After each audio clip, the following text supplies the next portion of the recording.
Good evening. For the second straight day, India has recorded more than 2 lakh cases in 24 hours. More than 1,000 people have died every single day for the last few days. There is no doubt that this second wave is far more infectious and possibly deadlier than the first one. So what exactly is behind this current spike? One possible explanation is that the double mutant variant, it's now called the B1617. It's being called informally as the Indian variant. The B1617, what exactly makes this variant so potent, so scary? First, let's get you an explainer and then we'll have a panel of doctors to break it down for you.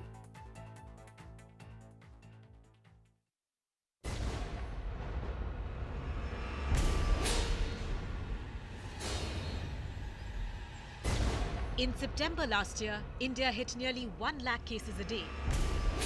But by January, there were less than 10,000 new cases. A month later, the second wave snuck up on India, and now we have breached 2 lakh cases a day, becoming only the second country in the world to do so. While lack of COVID-appropriate behavior has led to increased cases, the spread could be amplified because the virus is much more transmissible than last year.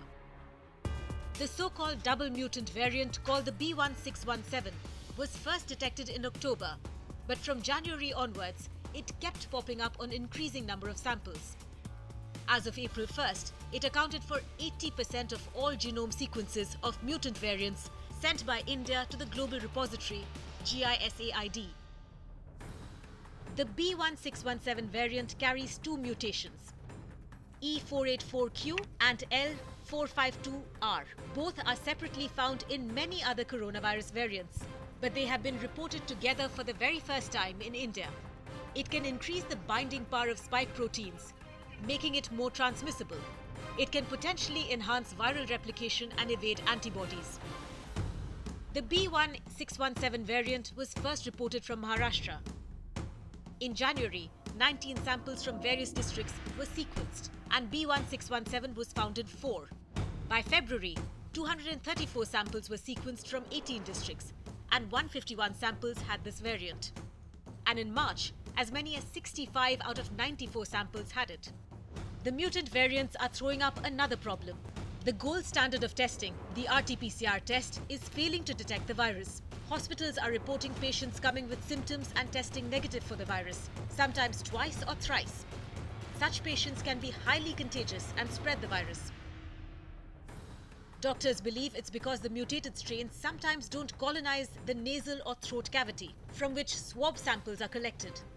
Instead, the virus attaches itself to the ACE receptors, a protein found on the surface of many pulmonary cells, which is what leads to the patchy opacity that shows up on CT scans. The verdict is still out on 4 factors. Is this B1617 variant more virulent? How much has this variant spread? Could it be driving the ongoing surge in COVID cases? And most important, whether this variant can evade vaccines. The fact remains that vaccines don't prevent infection, but they can prevent severe symptoms and death. So the bottom line is, get as many people vaccinated to beat this virus, mutant or otherwise.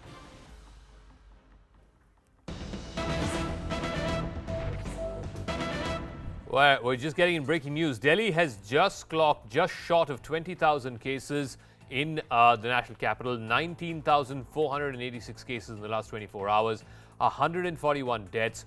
This even as the weekend curfew is coming into effect from tonight. In fact, over the next 3 days, it's going to be weekend curfew. But 19,000 plus cases is the highest ever for the national capital. Rupashri Nanda joining us with more details. Rupashri, this is really concerning because it's not just the highest rate of cases, but also the positivity rate is well over 20% now. Absolutely, Zakka. Positivity rate is hovering around 20% for the past 2 days, which means that if you actually tested more than a lakh people, you would be getting more than 20,000 positive cases here in the national capital. And look at the number of active cases. They've shot up beyond 60,000 mark. It had never happened in Delhi before.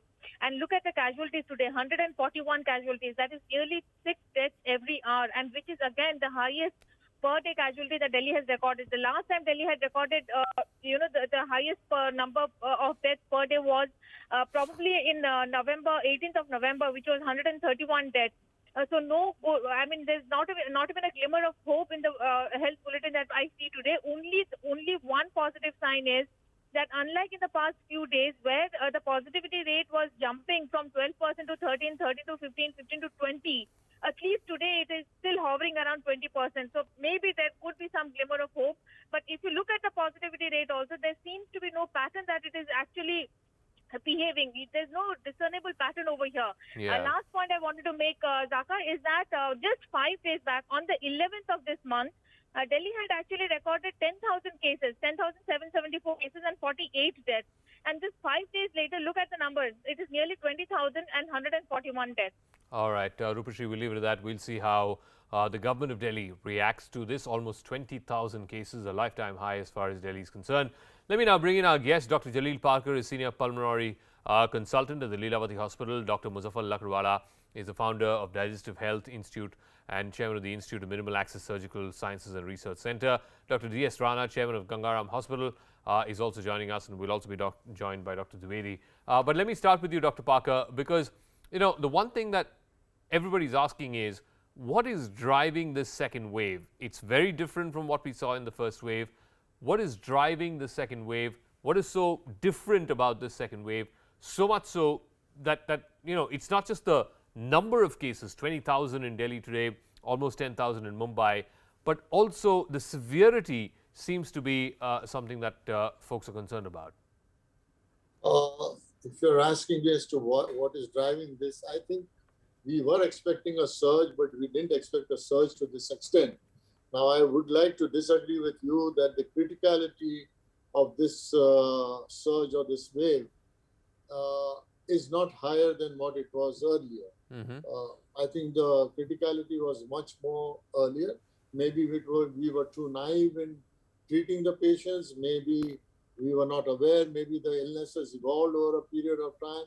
And let me tell you, I repeat once again, that none of us, including myself, we really don't know anything about COVID so far. So whatever we are talking is as per each one's experiences and each one's perception. But the sheer volume has increased in this wave. There's no doubt about it. What has happened is that I think all the migrants went home and they were locked up and they were sent to their own villages. I think they gave the illness over there too. The migrants had come back in the last, say, 3 months or so. So, of course, there is herd immunity. But at the same time, I would say the middle class, the upper middle class, or the Novo Rich. Yeah, the well-off, yeah. The ones who stayed at home, eventually, they all have got COVID because, we are human beings. We are not animals. Of course. And we can't be enchained for life. So we were chained for so many years. So now there is a frustration that everybody wants to come out, and everybody wants to also to say that to hell with it. I mean, how long can we be locked up again? And that is why. Okay. You see that let me go to Dr. Lakdawala and ask him about this new strain that many are saying, B1617. Some are calling it the Indian strain, some are calling it double mutant. What do we know about this strain? Because it seems to me that this is the strain that's driving the second wave, certainly in Maharashtra, if not in other states across the country. Zakka, any virus is known to undergo genetic mutations. Now, there are whenever a mutation occurs, we need to see whether that variation is of interest, like the double mutant, which had the 484Q, as well as the L452R, as part of the thing that causes spike protein to enhance. Now, whether these are of interest, which we thought initially it was just another mutant strain, or whether it is of concern, I believe that now it's emerging as a variant of concern, like the Kent strain, which was the previous strain which we thought, like the B117, which has been proven to be 50% more transmissible, 60% more lethal. Now, I believe that rather than thinking of variation of concern or variation of interest as far as the genetic mutations of the virus, I believe it's the human behavior variation which I believe has led to the second wave. We have people who are sitting at home, masking up, sanitizing their hands, distancing themselves. And then we have another group of Indians who are Yeah, so happy to come out and forget that there is any kind of corona pandemic around. And correct. I believe that is what has led to this massive surge. We've known that every pandemic, the second wave is always more lethal than the first. The Spanish flu has proven that. And today we are seeing the same thing. I think it's lack of civic sense or lack of uh, uh, mental responsibility of people Yeah. that has led to the second wave. I want to go to Dr. Rana because one of the other significant features we've noticed about the second wave is that more and more children and people below the age of 18, teenagers, are getting this disease. Significantly different from what we saw in the first wave, and our belief was in the first wave that children are not susceptible to this virus as older adults are. In fact, the significant of the proportion of children who fell ill in the first wave was significantly less compared to the number of adults, whereas right now it seems to me that the children are the ones who are driving this wave. Why is that? Zakka, very difficult question to answer, but this is a fact what you are telling. In the first phase, we were hardly seeing any kid who was getting involved. They were getting all right. Though they were positive, but they were not getting sick. This time, the children are also becoming sick. Though it is not number is less, but it is much more than the previous phase. I can't give this answer. Maybe I can just like you can think that this is a new mutations, or this is a mutant virus which is attacking children also. That's all I can say. More than that, I don't know anything about this. No, but I just want to know, Dr. Rana. I mean, is this a new mutant? Is it a variant of the existing sort of COVID-19? Because it seems to me, and this is so sad, isn't it? I mean, medical science has broken so many barriers, but it seems to me in the last 1.5 2 years since we've had COVID-19, the virus is far ahead of where we are. You are true, that we are, none of us really, even the expert, I am the clinician actually, basically we know how to treat once the knowledge is available to us by virologists. But even the virologists are not able to answer this question regarding virus, its nature, immunity, the role of vaccine, the immunity following the viral infection. People are getting infected, as you have heard, that after getting 2 vaccines also having enough antibodies, even then they are getting infected, though the disease is severe and less severe. So all these things require to be answered by the scientists and doctors in the time to come. Okay. It is very right now everybody seems to be either ignorant or knowledgeable. All right, Dr. Dwivedi is also joining us. If you heard what Dr. Parker said and what Dr. Lakdawala said and eventually what Dr. Rana said, there seems to be this new wave. The second wave seems to be driven by a new variant, call it whatever you want, a double mutant, B1617, call it what you want.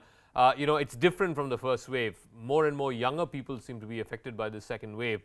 The question though is, our response, policy response, whether it is central government, whether it is state governments, has been some form of a lockdown, either weekend lockdown or night curfew, call it what you want. I mean, you can have different nomenclatures for it. Is that the best response to deal with this new surge, to deal with this new mutant, if the new mutant is the one that's driving the second surge? So, my response to this question would be that lockdown is a very radical kind of a treatment for a situation like this. And had we been more careful, then a radical treatment might not have been needed. But since we have not been very careful, all these months we thought that since vaccine has come, perhaps the infection would not spread. I think there was a wearing out also amongst people, and this 90% and 96% efficacy was taken as 96% prevention of the disease. In fact, it is just 96% of the people or 91% of the people or 90% of the people will develop antibodies. And that does not necessarily mean that it will also prevent the disease per se. Okay. It will just generate the antibodies, and in spite of antibodies, people can get infected. This perhaps factor was somewhere it made us a bit complacent. We didn't realize that 67% or 80% efficacy doesn't mean that the infection would be You know, cut. while I understand that, and no quibble with that, that's how all vaccines function. But Dr. Parker, you know, the one thing that's been noticeable is that even, you know, healthcare workers who've got both the shots after 14 days after the second shot are still falling prey to this disease. I understand, you know, there is a certain immunogenicity, there is a certain efficacy, so on and so forth. It doesn't mean, and Dr. Dwivedi is right, it doesn't mean just because you got the vaccine you won't get the disease. But you know, that is the basic principle, isn't it? Whether it's a TB shot, whether it is, you know, a tetanus shot, a flu shot, whatever it is, that's the basic. You take the shot, you're protected from the disease. In the case of COVID-19, that's not quite the case, because people who've got both the shots are still ending up getting the disease. No, sir. Again, here I beg to differ. It is only, I think, with the BCG vaccine that was there, which was the polio vaccine, which had the efficacy. But in regards to all the other vaccines, there's no 100% shield that you will get against that particular illness. So taking a shot does not mean that you will not get COVID. But if you get COVID, it is not going to be as grave and serious as the others get. And because of that, either you are treated at home symptomatically, or maybe sometimes you might need to get hospitalized. But I have not seen patients becoming very severe after taking COVID vaccine. So it is a deterrent that you get against the COVID virus. So I think everybody should be immunized as early as possible, as much as possible, and including the younger generation. Okay. I think that would be the need of the hour, and I think we will go ahead with it. Our governments are very robust, and I think they will see to it that it's done in the near future. Dr. Lakdawala, is there any, it's been a what, year and a half now since we've been dealing with this disease. Is there any empirical evidence anywhere in the world to suggest that the graver the lockdown is, the lesser the chances of this infection spreading? If we look at the first wave, probably that did suggest that probably the graver the lockdown, the lesser the number of cases. The moment we went into partial lockdowns, part lockdowns, we've seen that people are still out, people are not as locked in as we would want them to, and therefore the spread of the second wave is faster. So if you look at the corroborative evidence, well, it's there for us to see that the tougher the lockdown, when the whole country was locked down, you did not have so much spread. And that's probably the reason why the younger lot of people, who I believe between 25 to 45 years of age, who are the maximum people carrying the virus right now, asymptomatic if it were to be, because they're going to work and they're not locked in, are the people who are leading to the second wave. All right. Dr. Rana, just to take this forward, one of the other concerns has been, and I'm sure anecdotally many of your patients are also telling you this, is that the conventional RT-PCR tests seem to be missing this new variant. Could you, I mean, is that something that you've seen anecdotally amongst your patients as well? And if it is so, what explains that? I can only say that this is my observation while treating patients, that this is truth what you are saying. Many people are having symptoms which are totally like this COVID disease, but they turn out to be negative, or maybe was the first time, second time, and eventually they turn out to positive. Okay. Why it is happening? I think some virologist team should have answered this question, but I can't answer this question why it is happening. So because everything about immunogenicity while being produced by even vaccine or the virus, even many questions are unanswered. I daily discuss with my microbiologist, and he is not able to answer any question. No, so is it better? I don't know. Again, I'm looking at it from a layman point of view. Better than the RT-PCR test? Should you just do a chest CT scan or something to find out? I think Yeah. In any case, till anything better is available, we have to resort to RT-PCR only. Sure. But wherever we are convinced that symptoms are mimicking this virus, COVID virus, which are very typical or atypical, we should treat the patient at this for initial period, and by that time, by 5th and 6th day, everything is known actually. Okay. Initial treatment is almost similar to everybody, and that is not harmful in any case. Okay. So there is no harm in giving that treatment. Dr. Dwivedi, I'll give you the final word. Look, I'm asking you a very simple, basic question, and I know that, you know, people have been saying for the last almost a year and a half, the basic protocols against this disease are masking, social distancing, not going to crowded places. But we have seen so many instances of people who've not done any of this over the last 1 year still getting the disease. Is there any, how do I put it, is there any X factor? Is there one X factor that you should stay away from or that you should not do to try and avoid getting this disease? If you go into the details of elderlies who are more or less secluded, and if you just try to go deeper into the history how it happened, you would find that most of the time it is an innocuous call by one of the carpenters or an electrician or maybe a plumber. Somebody comes, and it doesn't happen without somebody coming inside the home. And that one episode of outside entry sometimes is enough to cause it. So I would like to say that, like the love is in the air, similarly COVID is in the air. Yeah. So I think one has to be very careful, and it is not that it happens without any outside entry. It is usually an outside entry which leads to either it is house help or some other chores for which people come, or even a vegetable. All right, we'll leave it at that. Dr. Parkar, Dr. Laklawala, Dr. Rana, Dr. Dwivedi, thank you so much. You know, for the first time, we've had a non-political spokespersons panel, and just to bring you up to speed, what do you need to do? Yes, we know for the last year and a half, you know, washing your hands, using sanitizer, social distancing, wearing a mask, all of those things help. But aside of that, what is it that's fueling this second wave? I hope some of those questions have been answered. Meanwhile, amid the sharp spike in COVID cases, the Election Commission has banned rallies, public meetings from 7 p.m. to 10 a.m. In Bengal.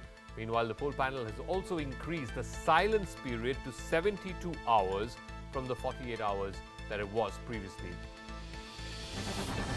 17 Niranjani Akhada seers in Haridwar have tested positive for COVID. They are being isolated at the Akhada. Niranjani Akhada Secretary Ravindra Puri has also tested positive in the Kumbh that is being held amid a sharp rise in COVID cases.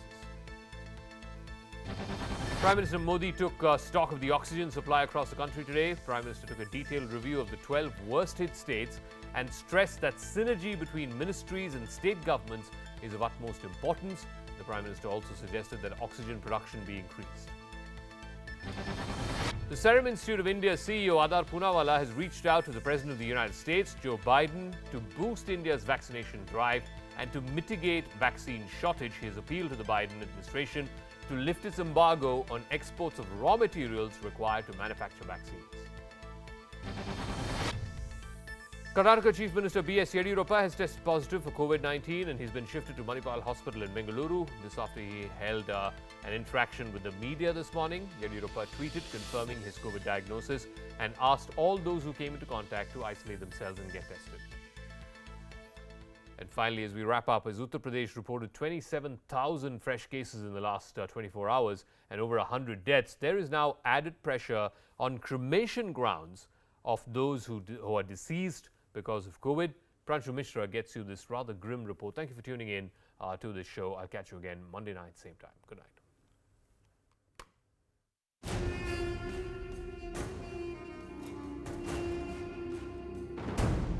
This barricading here is separating the COVID versus the non-COVID cremation centers. Right now I am here at one of the COVID dead body cremation centers, and here there are 2 electric machines which, according to people working here, have been working round the clock.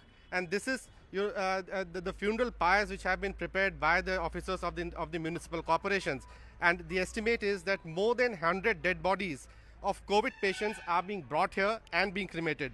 A bulk of them, of course, are from the state capital Lucknow, but some, of course, are also from the neighboring cities like Kanpur and Unnao. Now, these are the people here who are waiting for their turn so that the bodies of their near and dear ones could be cremated.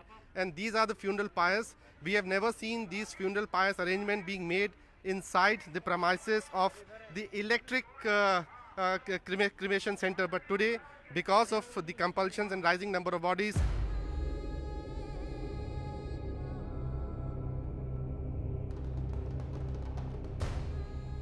बिजली वाली 2 मशीनें हैं यहाँ पे।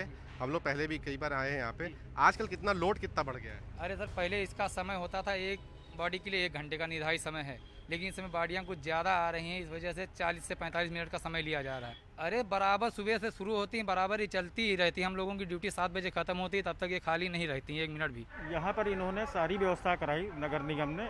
एक व्यवस्था और करानी चाहिए जो सनातन विधि के अनुसार फूल, माला, चुनरी वगैरह जो होना चाहिए, वो कोई इंतजाम नहीं है। दूसरी बात, वैदिक रीति से कम दाह संस्कार हो तो 2-4 पंडितों का इस्तेमाल किया, मतलब इंतजाम किया जाए यहाँ पर। Beyond this fencing is the non-COVID area where you see the number of bodies are normal, natural, as is on any given day. But the real rush is this side where the bodies of the COVID patients are being cremated. अभी तक 2 घंटे होगा हमें यहाँ आए हुए और body को न क्रिमेट हो रहा है। अब दूर बढ़ जाइए, इस प्रकार की अवस्था बनी हुई है कि आज जो हम चिताओं की स्टेज पर पहुँचे हैं, इसके लिए जो प्रिपेयर्डनेस होनी चाहिए थी, जो गैप हुआ फर्स्ट वेव में और सेकेंड वेव में, तो जो गैप के बीच में प्रिपेयर्डनेस होनी चाहिए थी, कल माननीय मुख्यमंत्री जी ने जो आदेश जारी किया कि पूरे KGM और बलरामपुर को डेडिकेटेड कोविड हॉस्पिटल में कन्वर्ट किया जाए, तो ये चीज़ हम लोगों को 3 महीने पहले कर लेनी चाहिए थी।